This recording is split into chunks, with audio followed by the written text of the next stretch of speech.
yo en la época de mi familia por lo menos comíamos bien, vivíamos bien.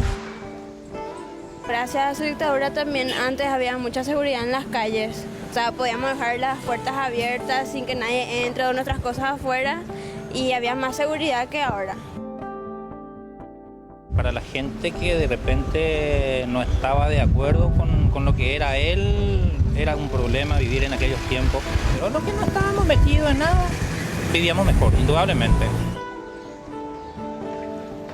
Era feliz y no lo sabía, es una estupidez majestuosa. Antes vivíamos mal, vivíamos muy mal. El miedo estaba metido en nuestra piel. Estaba ahí gente, a lo mejor los asá y los obreros asá. Allá no hay cuaila, sacrificio, no hay cuaima, país la tenén, no hay cuaima, país la techacaú, no hay cuaima, país la ojaltayandayan de tua.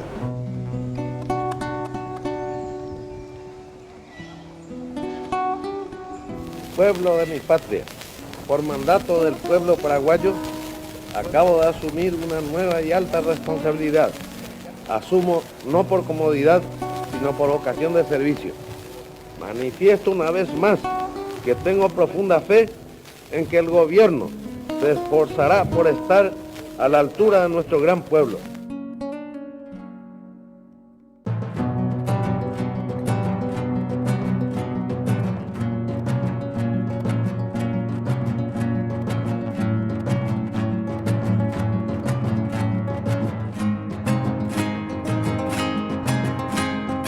Esto es real. Ahí te das cuenta, Dios mío, esto es real. Sobre esto yo leí, sobre esto leí un montón de libros, ¿no? Pero esto es real. Se robó en el nombre de la democracia, en el nombre de un partido. Hay que transigir con la verdad, y esto es verdad. Aquí en el Paraguay se torturó, se mató, y estos documentos revelan eso. Juro ante Dios y la patria cumplir y hacer cumplir fielmente esta Constitución.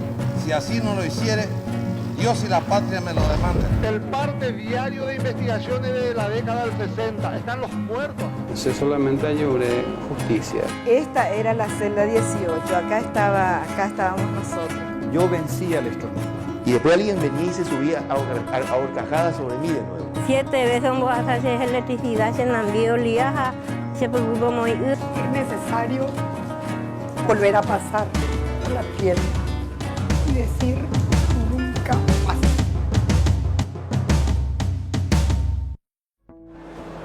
Un hecho importante de la transición paraguaya ocurrió el 22 de diciembre de 1992, cuando fue descubierto el denominado Archivo del Terror perteneciente a la policía astronista. Allí se encontró información detallada acerca de todo el control que ejercía la dictadura astronista. Son más de 1 millón de evidencias que comprueban los crímenes cometidos por los represores.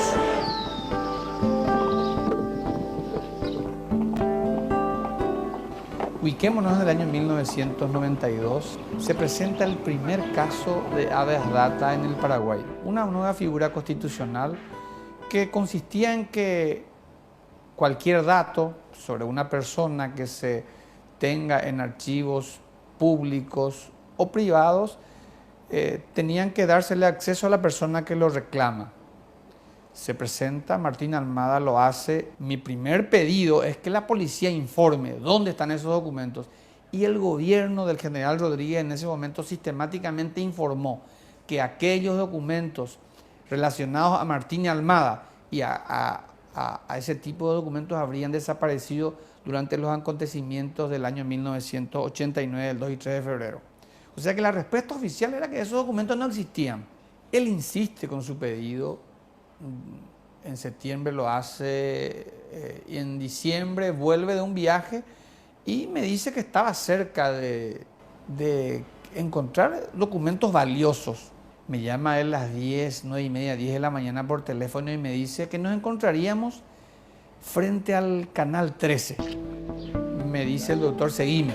Y nos vamos a unas cuadras más en un barrio, creo que se llama Barrio Santa Lucía, a un lugar que en ese momento era el departamento de producción de la policía. Estacionamos por aquí y cuando llegamos aquí ya había vehículos de prensa que estaban esperando ese día. No teníamos ni la más pálida idea de que estaríamos previo a uno de los acontecimientos más importantes de la transición política paraguaya. Camino yo unos pasos y me recibe el comisario Ismael Aguilera. Queremos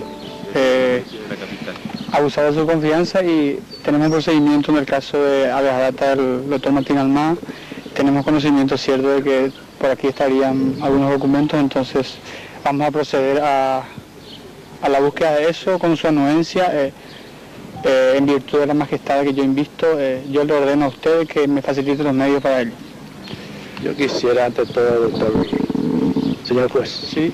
Pedirle a ver si podríamos esperarle al jefe. No. Yo reacciono de una forma inusitada, ¿verdad? El comisario insiste en su negativa, puesto que él no estaba autorizado. Entonces yo con mucha fuerza le digo otra vez que estábamos en democracia. Estamos en democracia y en democracia la ley tiene que imperar. Sencillamente estamos para cumplir la ley y punto. O sea, el bien del bien. Exactamente, yo creo que usted no va a tener ninguna complicación, usted tiene todas las garantías, yo soy su mayor garantía, ¿me entiende? ¿Está bien? Sí. ¿Y dónde? Sí, muy bien. Por favor, me acompaña. Caminamos hacia el fondo, presurosamente caminar al doctor Almada, seguido por todos nosotros, ¿verdad? Había como 20 periodistas y personas que estaban esperando este procedimiento. Y subimos acá. Y llegamos a una habitación cuya puerta estaba cerrada. Eso estaba candadeado. Pedimos la llave, tembloroso venía uno, se presentaba aquí, quien tenía el dato Martín Almada los hacía comparecer y lo que sí es que aparecieron 3 personas. ¿Cuánto tiempo hace exactamente que se trajo este papel acá? Y cuando yo vine, ese ya estaba. Ya estaba. Y hace 2 semanas se ha traído más. ¿Usted no lo vio eso? No. Y les puedo jurar que yo, director de producciones, no sabía, no ocultaría, pues un tipo limpio. Lo cierto y concreto es que todos tenían amnesia. Nadie sabía qué había acá, nadie sabía quién era el responsable de este lugar. Se arriesgaron algunos nombres, se llamaron a esas personas. Ante eso tuvimos que llamar a un cerrajero.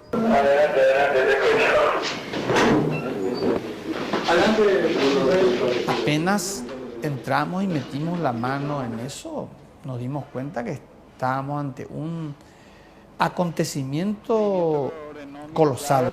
Y tal vez un elemento contundente en ese momento fue que la prensa haya estado presente. A diferencia de la mayoría de los gobiernos dictatoriales que dedicaron sus últimos días en el poder a quemar sus archivos de seguridad, la policía paraguaya, con la presunción de que podrían volver a ser útiles en un futuro próximo, decidió no desprenderse de su preciada colección de papeles. Para que se den cuenta del volumen de lo que se ha encontrado. El parte diario de investigaciones de la década del 60, están los muertos acá, están los desaparecidos, están los informes total de cada organización política, el listado de los afiliados del Partido Comunista, el Mopoco, está la ficha de todos los agentes confidenciales que la policía infiltraba en sindicatos, en partidos políticos. Acá está el listado de presos políticos día por día desde la primera época castronista. Incluso se registraban allí informaciones frescas de que databan de meses atrás, o sea que incluso después del golpe de Estado se continuaba controlando de la misma forma. Definitivamente era un sistema que lógicamente no se fue. Era meterse adentro, pensar qué es lo que teníamos que hacer. Todo ese documento había que decidir algo al respecto, a tal punto de que yo en ese momento también, pidiendo algún refuerzo, pido que comparezca el doctor Benítez Riera, que era juez de turno. Juez Benítez Riera, ¿cuáles son los pasos que ahora se deben dar, juez, en este caso? Bueno, el paso a seguir es en primer lugar, son los siguientes pasos. Clasificar toda la documentación, ver qué hay, existe comisión de ilícito sí o no y proceder conforme a derecho. Pero el primer paso es, el juez José Agustín Fernández, acabo de hablar por teléfono con él, me pidió que le espere acá, él vendrá a retirar seguramente las últimas documentaciones. Queda bajo guarda en su despacho, por el momento. Entramos y vemos, como ustedes van a ver en las fotos, ¿verdad? Unas montañas de documentos, y lo primero que le digo y decimos entre los dos, todo esto tenemos que llevar al Poder Judicial. Tenemos que llevar, lógicamente, a nuestros despachos. Y lo hicimos en pasamano, desde acá, imagínense, hasta abajo. Ahí prácticamente como 30, 40 metros se acerca un camión del diario de noticias, un camión grande que repartía a diario, esos camiones grandes, y trabajamos prácticamente hasta la tardecita, ¿verdad? Ida y vuelta de documentos como ladrillos en una construcción. Era un camión grande de carga. Hacía marcha atrás, ¿verdad? Y de aquí entonces descargábamos los documentos, ¿verdad? Descargábamos los documentos del ascensor y eso lo llevábamos hasta el primer piso, donde está el juzgado. Vamos hasta ahí. Este era el juzgado del tercer turno, ¿verdad? Y llevamos el documento allá, al fondo está el despacho, es mi despacho, ¿verdad? Cuando eso era un despacho pero mucho más grande, porque ahora veo que está ya dividido. Y era bajar del camión al ascensor y el ascensor acá, ¿verdad? Nos contaban que habían documentos enterrados y empezamos a cavar. Empezamos a cavar acá, recuerdo bien, y encontramos, al cavar, encontramos bolsas. Y dentro de esas bolsas habían documentos, ¿verdad? Habían papeles, esos papeles estaban podridos. Entonces, sacamos esos documentos y pudimos rescatar cosas. Se ganó aquí una importante causa a favor de la ciudadanía y en contra de los abusos de la dictadura, al proteger la documentación y abrirla para los reclamos ciudadanos. No solo es importante que haya sido encontrada la documentación, sino que fue puesta al alcance del público y fue defendida de los intentos de ocultarla y hermetizarla. Eso no le convenía al gobierno de ese momento porque muchísimos políticos, muchísimas autoridades del gobierno anterior seguían.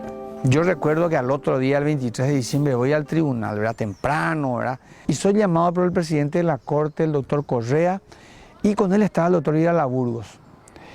Y me dice el doctor Correa, mi hijo, ¿qué fue lo que pasó ayer? Porque fuimos llamados por el presidente de la República y realmente él no estaba muy contento con esto. Entonces yo les explico a ellos cómo fue el procedimiento y me dice el doctor Vidal Burgos, pero mi hijo, nosotros te apoyamos, fuerza con esto ya está todo bien, no te preocupes. Eso, lógicamente, me dio mucho más ánimo, ¿verdad?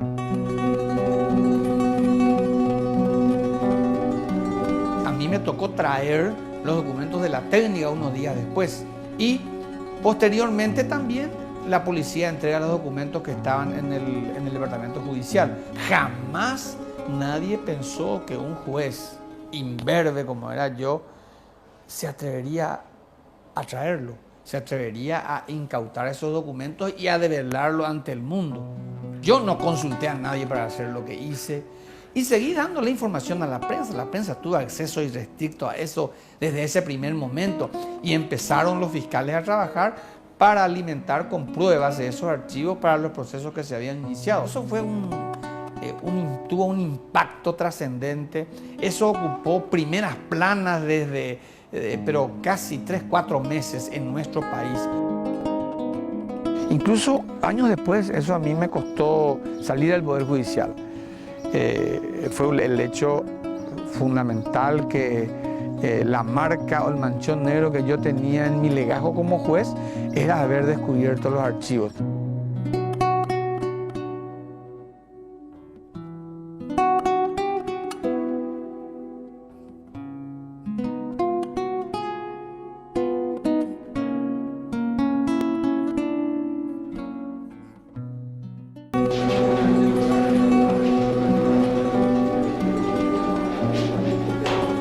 Desde marzo de 1993, por resolución de la Corte Suprema de Justicia, los archivos del terror son resguardados en el Museo de la Justicia, Centro de Documentación y Archivo para la Defensa de los Derechos Humanos. Estos documentos son de libre acceso a la ciudadanía. Martín Almada, que tiene el mérito de haber planteado ese habeas data, tiene una frase así tan penetrante. Él dice: con estos archivos llegamos del rumor siniestro a la verdad probada. llegar a tomar contacto por primera vez con estos papeles y hablar con las víctimas que te contaban, sí, en tal lugar me detuvieron, en tal otro me torturaron, ver sus señas y después llegar a los libros y encontrar en los libros que sí efectivamente era. Yo creo que fue una etapa de aprendizaje, pero de una manera muy dolorosa para todo ese equipo que conformábamos. Ahí nosotros tenemos cómo vivía un pueblo, cómo era controlado un ser humano, cómo era el seguimiento por parte de la policía a personas que tenían 18, 20, 30, 40, 70 años. No había edad. El habeas data sirvió para estos archivos y estos archivos sirvieron para demostrar una serie de verdades históricas incontrastables, irrefutables, que tienen que servir como una verdad que no debe ser repetida. Esto creó una expectativa tan grande, principalmente en las víctimas, en sus parientes, porque encontrar el documento de una persona a quien nunca más le viste era algo que estremecía. Nosotros teníamos que contenerle a esos familiares, teníamos que jugar con su desconfianza. Cuando llegamos a los documentos encontramos en diferentes soportes. Estaban los libros encuadernados, estaban los libros en biblioratos, en carpetas y atados de papeles.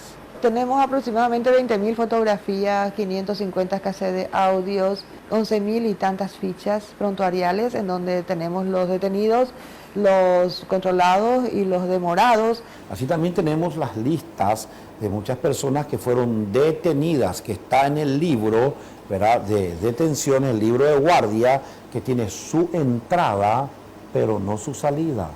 Este es un libro de entrada y salida de detenidos, y aquí ustedes podrán corroborar que dice Juan José Penayo, 1977, día 28 de enero, y todos sus datos, ¿verdad? Incluso dentro de esto hay una ficha que le correspondía a él, ¿verdad? En fin, aquí hay libros de entrada y salida, pero de muchos años. Nosotros, cuando leíamos un documento, leíamos con temor porque era estar ingresando en la vida privada de una persona, y hasta cuando venía el dueño de ese documento era como pedirle permiso para leer con él lo que él nos cuente.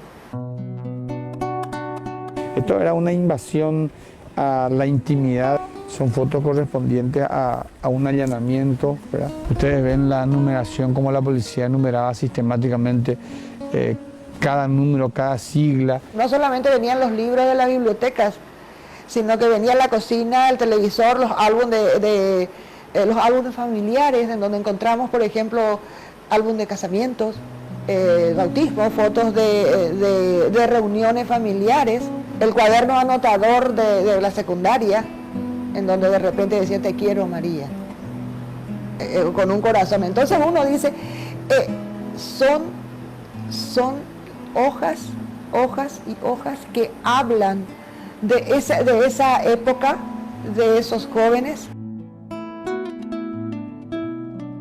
Tomar una ficha o tomar un libro y encontrar declaraciones de personas que declaraban, cantaban, como se dice, lógicamente por tortura de la policía. Ocurre que la policía no decía, le torturamos y le hicimos esto. La policía hablaba de profundizar interrogatorio. Profundizar interrogatorio era que la víctima pasara por todos los estamentos y secuencias de torturas. Estos archivos tuvieron trascendencia internacional, sirvieron para demostrar la existencia de un operativo internacional, globalizado. Imagínense de qué año estamos hablando. El operativo Cóndor, donde se perseguía, se mataba, se torturaba por correspondencia.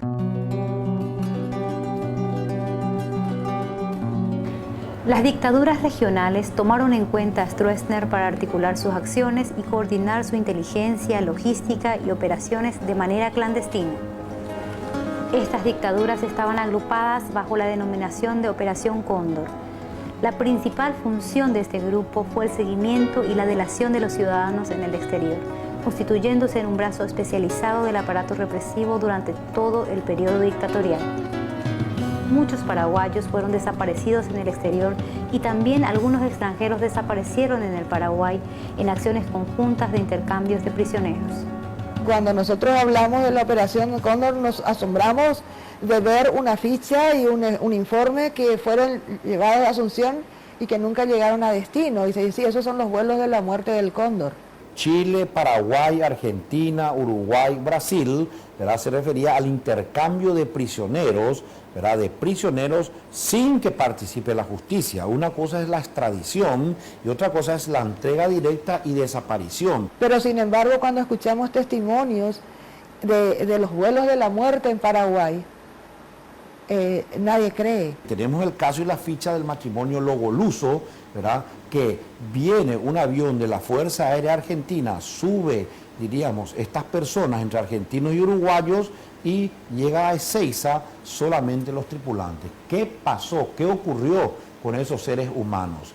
Vinieron los familiares, se les dio todos los documentos porque la policía paraguaya consignó nombres, apellidos, oficiales intervinientes, quienes manejaban, quienes tripulaban el avión, quienes iban, le hicieron firmar a esta gente. Recuerdo una anécdota, hasta donde el sistema represivo de Stroessner tiraba sus tentáculos en el exterior. Un electricista de Posadas, Esteban Markowski, fue traído a Foz de Iguazú y ahí le ofrecieron una buena paga para venir a arreglar unos artefactos eléctricos en Ciudad del Este. Y al cruzar ahí le agarraron. Yo caí preso en investigaciones el 3 de febrero de 1977. Y veo, antes del baño, veo por llamarle algo, un montón de carne y huesos rotos. Moretones, llagas. Era Esteban Markowski, este argentino que fue traído, engañado y torturado. Ama, nunca vi un cuerpo humano así tan maltratado. En los archivos de la policía estronista se ha logrado encontrar información sobre la labor represora a cargo de las Fuerzas Armadas, que, considerando la preponderancia del sector militar en la cadena de mando, fue una de las bases del sostenimiento de la dictadura, de la inteligencia represiva y de la intervención concreta en la represión. Según consta en el tomo 7 del informe final de la Comisión de Verdad y Justicia, lamentablemente no todos los archivos fueron recuperados. Quedó pendiente de documentación que las instituciones de seguridad, como la policía y las Fuerzas Armadas, van acumulando y trasladando desde el interior del país hasta la capital. A partir de allí, en fin, surgieron esfuerzos para encontrar archivos militares que evidentemente existen, pero nunca pudimos tener certeza de dónde encontrarlos, ¿verdad? Esa es la gran pieza que le falta a este archivo. No sé si tendrían que venir acá, porque para mí todos los archivos y la historia de un país tiene que estar en un solo lugar. Ese lugar no lo tenemos, que es el Archivo General de la Nación. Pero si de repente las Fuerzas Armadas pudieran establecer un convenio interinstitucional con el Poder Judicial o con el archivo a través de la Corte Suprema, y tuviéramos que microfilmar y digitalizar y poder tener un equipo de investigadores de primera que crucen las informaciones de los archivos militares con los archivos de la policía, yo creo que nuestra historia sería mucho más transparente. El Archivo del Terror hoy constituye la principal prueba con la que cuentan las víctimas de la dictadura para iniciar acciones judiciales y evitar así la impunidad. Y es muy importante marcar, luego de 20 años, que gracias a esos documentos se creó en el Paraguay una conciencia nacional de que aquí se torturó, de que aquí se persiguió, de que aquí hubieron muertos, de que hubieron desapariciones forzadas. Este archivo tuvo una sigue teniendo una importancia para construir un Paraguay sobre la base de una verdad histórica, de una verdad real, no la verdad que nos contaban, ¿verdad? El valor que tiene este archivo es un valor inconmensurable, un valor histórico, un valor jurídico, un valor político, un valor sociológico que las jóvenes generaciones tienen que conocerlo. Un terrorismo de Estado nosotros no podemos permitir que vuelva a ocurrir. Que tengamos que volver a leer documentos en pleno siglo XXI en donde hayan crucecitas rojas y que después tengas que saber que eso es un desaparecido, o que después tengas que entender la palabra empaquetado, que estaba entre paréntesis al lado de un nombre, o que tengas que entender que un director del policlínico policial firme un certificado de defunción diciendo que una lista de 5 personas hayan muerto por edema pulmonar, y después te das cuenta de que eran detenidos, de que sus cadáveres, algunos fueron entregados a las familias con orden de no abrirlos en los ataúdes. Entonces, eso es terrorismo de Estado y eso lo vivimos nosotros en Paraguay. O sea, recorriendo eso, uno se da cuenta que Stroessner estaba en todas y en todo. Entonces no era el abuelito bueno y cariñoso que muchos quieren pintarlo, ¿verdad? Él era el que ordenaba y yo hasta llego a decir, él era el que ordenaba que viva o que muera una persona en el país.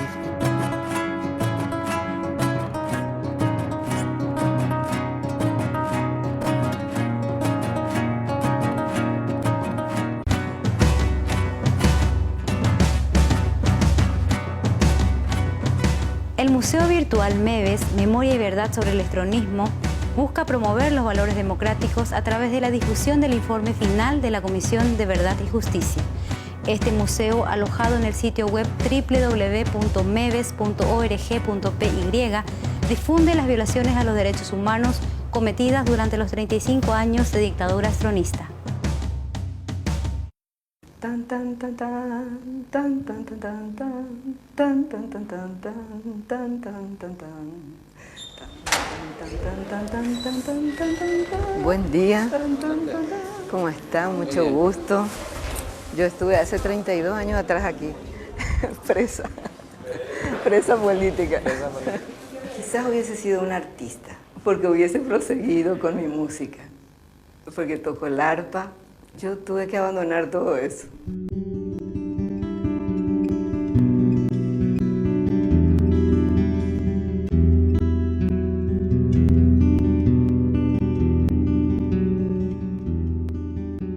Llegué el 6 de septiembre de 1976. Todas pensábamos, nos llevan a matar, ¿verdad? Nos llevan a hacernos desaparecer. Allá tratábamos de acercarnos porque no nos permitían, pero de repente así un vistazo para ver a algún familiar que llegaba.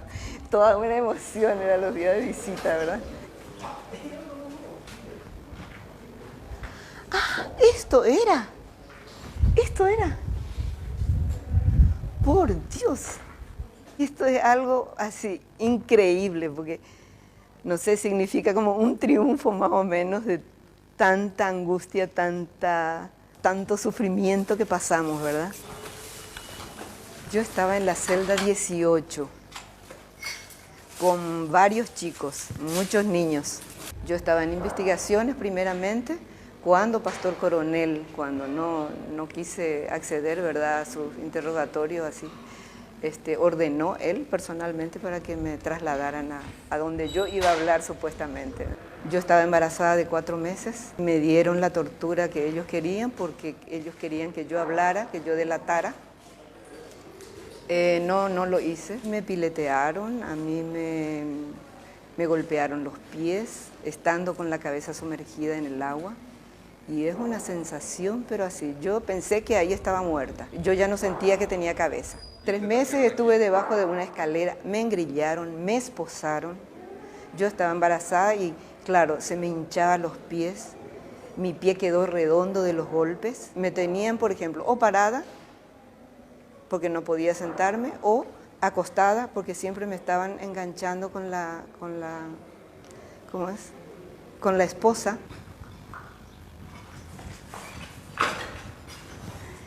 Y esta era la celda 18, acá estábamos nosotros. Puedo entrar. Acá estaba mi cama. Eran camas cuchetas.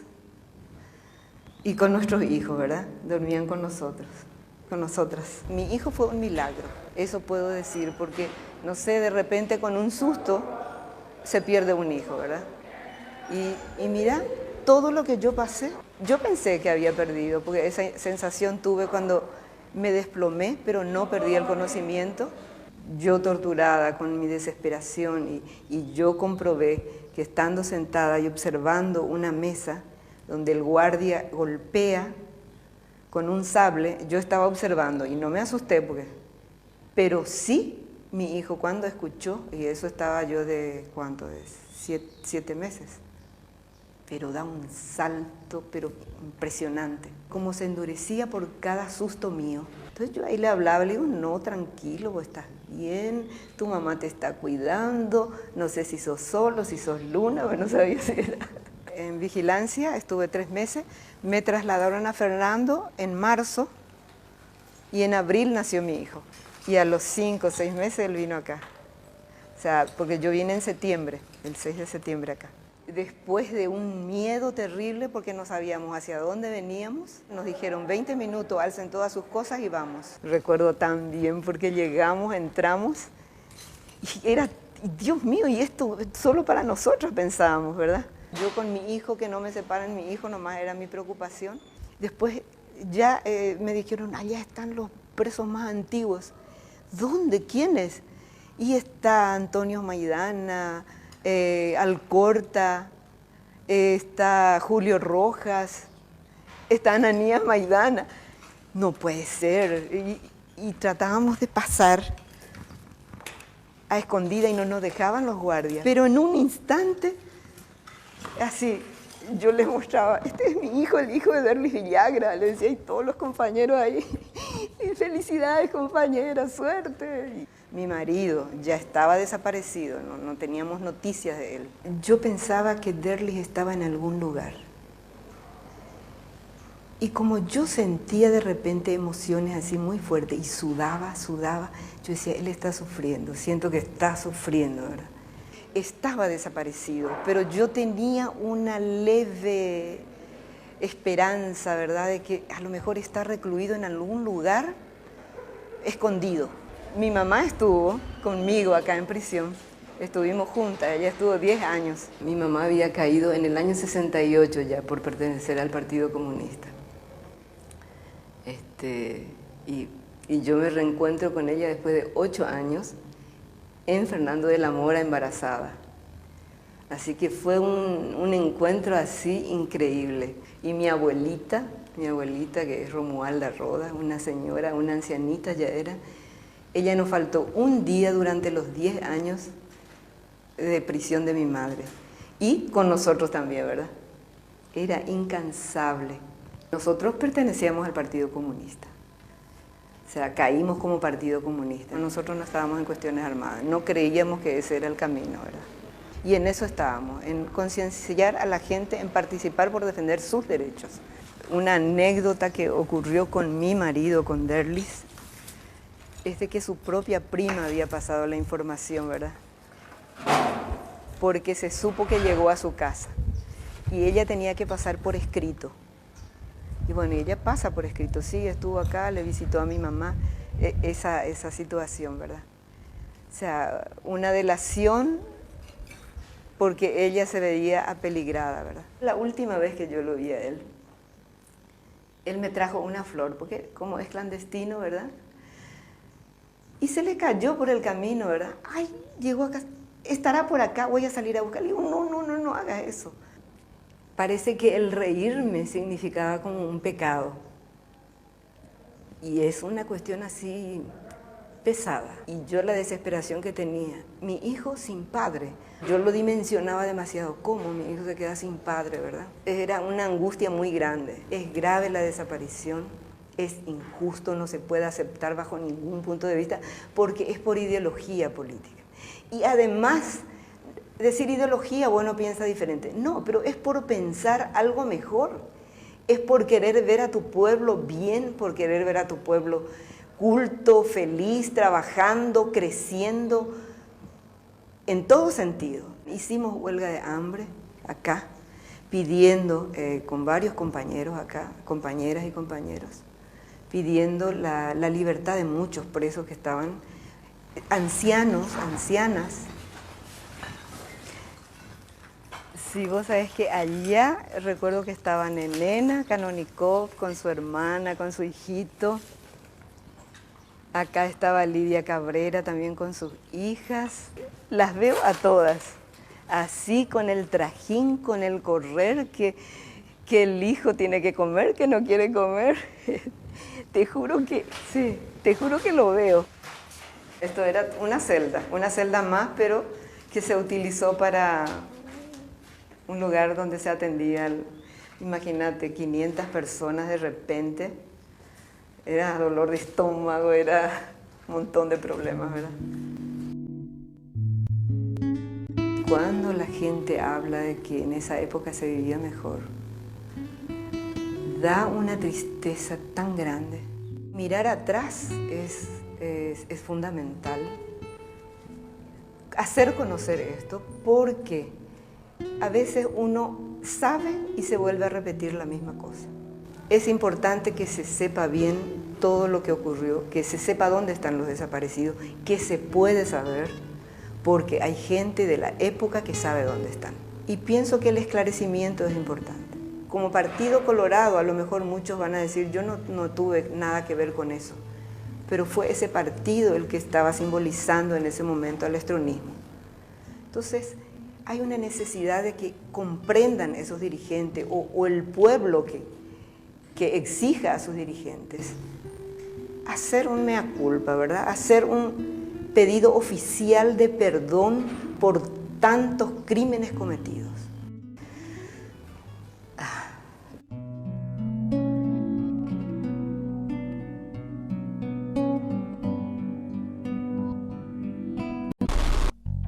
El abanico de barbaridades no tiene límite.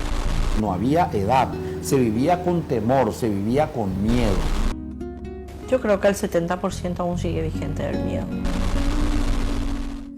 La impunidad trae una sensación al ser humano, ¿verdad? Diríamos, una sensación de que existe un libertinaje, una sensación de injusticia, mejor dicho. Stroessner hoy es un bloque que expondrá ante la opinión pública y ante toda la sociedad los distintos procesos judicializados y paralizados en el sistema de justicia. De hecho, el informe final de la Comisión de Verdad y Justicia afirma que la sombra de la impunidad es la que impide el pleno desarrollo de la democracia y el Estado de Derecho en Paraguay. A 22 años de la caída de la dictadura, cientos de víctimas y sus familiares aguardan la reparación de los terribles delitos cometidos. Yo soy Carlos Hortellado Mesa, hijo de Silvano Hortellado Flores, que fue ejecutado durante la Pascua Dolorosa el 15 de abril del año 1976. Esta causa, por publicaciones periodísticas, se había instruido sumario en el año 92 en averiguación de la desaparición de Silvano Hortellado y de hechos de lesa humanidad en perjuicio de cientos de campesinos en la circunstancia tristemente conocida como Pascua Dolorosa del año 1976 en el departamento de Misiones. Fuimos avasallados, nada más y nada menos, un grupo de policía de más de 100 policías y militares se fueron a ametrallar la casa. Mi papá no tuvo otra salida que salir a la calle. Él fue torturado como si fuera un animal.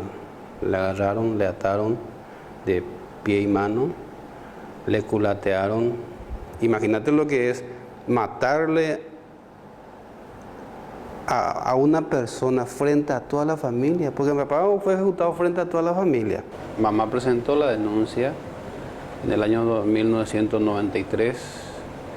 De 93 a 2011 son 18 años y no avanza. Acá lastimosamente en cuanto a la justicia en nuestro país muy poco, porque la mayoría de los que están en la cabeza, ya sea en los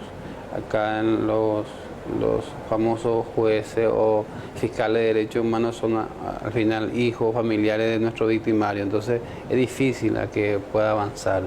Hemos solicitado algunas diligencias como querellante particular.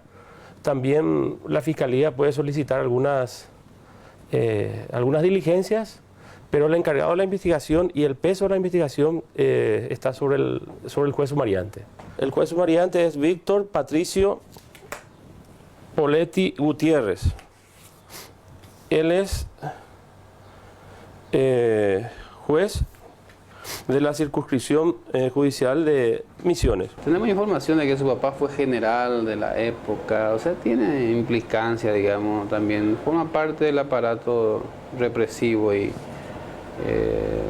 yo justamente le dije acá a la gente de que tenemos que buscar otra forma de presentar, pues ya se agotó toda la instancia, no puede ser que dure 18 años un caso. Concretamente lo que hay que hacer es tener el ánimo de llegar a de esclarecer el hecho, a pesar de que ya haya transcurrido tanto tiempo y eso dificulta a veces la investigación, pero la predisposición, la buena voluntad.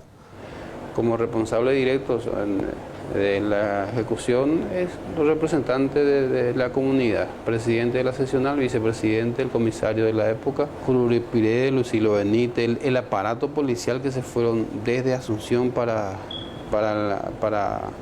liquidar, digamos. Y solicitamos diligencias, requerimos del juzgado justamente eso, que tenga interés, que ponga los buenos oficios para que llegue a concretar en una sentencia definitiva la responsabilidad de los responsables de tan graves hechos. Mi papá tenía 39 años cuando murió. Una persona joven, una persona llena de vida, trabajador. Yo tengo ahora 39 años. Mi edad tenía cuando él murió. Tengo un niño de compara y sé con la cotremita. Hace una pequeña vida, una gente de abraza. Hoy viven de toda tu sistema. Ser el cariño, no sé. Ahora yo le doy todo a mis hijos. Pues el cariño de un papá.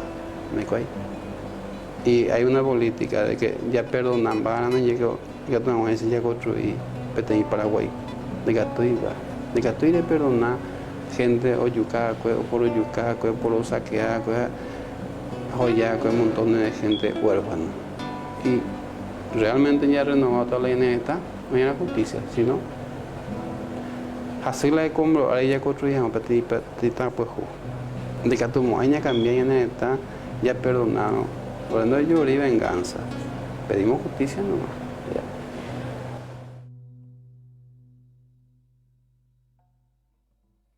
Cuando hablo al pueblo, el pueblo me entiende. Mucho hemos hecho ya, pero mucho más nos queda aún por hacer en bien del país. Estos archivos secretos son un monumento vivo para el nunca más, para que en el Paraguay no se repitan o no permitamos que se repita que hayan policías violadores, policías torturadores o policías homicidas o políticos corruptos. Derechos humanos básicos como el derecho a la vida, el derecho a la libertad de expresión, el derecho a la libertad de reunión, a la libertad de comunicación. Esos derechos eran fundamentalmente, pero violados sistemáticamente. ¿Cuánta gente desapareció? ¿Cuánta gente fue torturada? ¿Cuánta gente fue sencillamente marcada, como se decía antes, por el simple hecho de no comulgar con el sistema político imperante? Y todo eso se demostraba con el archivo. ¿Dónde está la riqueza de este centro? Y eso no lo digo yo, lo dicen a nivel internacional. Estos son los documentos originarios de la firma, el puño y letra de aquellos que tuvieron participación.